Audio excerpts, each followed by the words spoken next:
Hello, my name is Dr. Abbas. I'm a professor of rhetoric here at the University of Illinois, Chicago.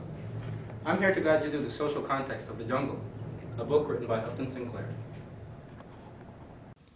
The Union Stockyard and Transit Company of Chicago traces its roots back to 1864, when a consortium of 9 railroad companies came together to connect their rail lines in an effort to improve commercial transport that was affected by the blockades of the Civil War. These blockades led to a major influx of commercial businesses into Chicago, the largest of which was the meatpacking and livestock industry. For the next 3 decades, the stockyards grew to become the premier killing bed of America's domestic livestock. At the turn of the century, the Union Stockyard and Transit Company produced 82% of the domestic meat consumed by Americans. It also expanded to cover a square mile that went from Halsted Street to Ashland Avenue and from 39th to 47th Streets. Immigrants held the majority of the jobs in the stockyards, especially during the turn of the century. Thanks to advertising tactics initiated by owners of the meatpacking industry, many Eastern European immigrants found work at the meatpacking plants and other related plants. These workers had to suffer through low wages, corrupt legal and correctional policies, and a great deal of mental and physical health issues in order to survive their day-to-day life.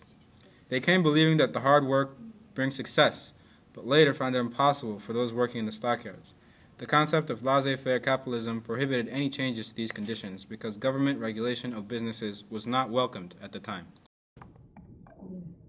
I have here with me a letter from a young Lithuanian immigrant named Maria. In this letter to her family, Maria details the hardships and difficulties she's had to go through while living in America. Throughout this letter, you should become aware of how Maria's life has changed throughout her experience in the Chicago stockyards. October 13th, 1908. Dear family, I'm sorry for not writing you since our arrival in America. Now that we are fairly settled, I thought it would be a good idea to let you know how we have been doing. America is not what we expected it to be.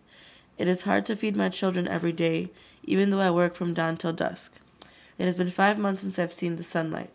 It is funny to think back to when we thought this was a good thing, that all the hard work would provide us with a home, warm meals, and the luxuries we were told America had waiting for us. But now, finding food and even a warm place to sleep at night have become luxuries in themselves. At work, they pay me 2 cents for every can that I paint, which comes to $2.50 each week. I came here to make a better life for my children, to send them to good schools, and now they even have to work. We are always asking our neighbors for help, but they are having a hard time surviving as well. No matter how hard life is in Lithuania, it is certainly harder here. I hope you are all well. Yours truly, Maria. Hello again. Now that you've seen how life was like in the past at the Chicago stockyards, I'm going to show you why, and more importantly, how it has changed. My understudy, Rich, will help me to explain what brought about this change.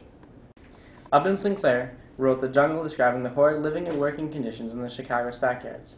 This book was eventually hailed as a champion piece of social change and went on to influence the passing of the 1906 Wiley Act, which paved the road to improving working conditions.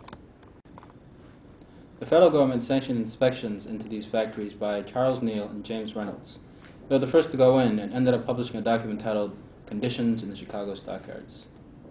This, along with The Jungle, were very influential in pushing through legislation like the Wiley Act. On a side note, there are also social responses to The Jungle as well, including a famous call to all socialists to read The Jungle by Jack London. Besides literature, new technology and the relocation of rural farms contributed to the demise of the Chicago stockyards.